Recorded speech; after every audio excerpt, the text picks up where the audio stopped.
চলুন বন্ধুরা, আজকে আমরা এমন একটি প্রাণীর সাথে পরিচিত হই যে প্রাণীর সাথে আমরা মোটামুটি সবাই পরিচিত, আর সেই প্রাণীটির নাম হচ্ছে গরিলা। আপনি এই কথাটি জেনে অবাক হবেন যে আমাদের সাথে তাদের ডিএনএর অনেক মিল রয়েছে। আমাদের সাথে যাদের ডিএনএর মিল রয়েছে প্রায় 98.3%, তাই তাদের আচরণ অনেকটাই মানুষের মতো মনে হয়। একটি পুরুষ গরিলার ওজন 180 কেজি পর্যন্ত হয়ে থাকে। এদের পেশিশক্তি এতটাই বেশি যে একজন মানুষের চাইতে প্রায় 10 গুণ বেশি।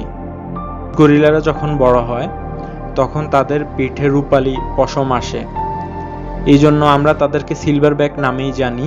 গরিলারা প্রায় 25 ধরনের শব্দ করতে জানে, যার মাধ্যমে তারা একে অপরের সাথে যোগাযোগ করে থাকে। গরিলারা খুবই শান্ত একটা প্রাণী। গরিলার সাধারণত ফল, পাতা, গাছের বাকল খেয়ে থাকে। প্রতিদিন এরা প্রায় 30 কেজি খাবার খেয়ে থাকে। একটি গরিলা দলের নেতৃত্বে থাকে একটি সিলভারব্যাক পুরুষ। সেই দলে থাকে তাদের স্ত্রী, সন্তান এবং কয়েকজন সদস্য।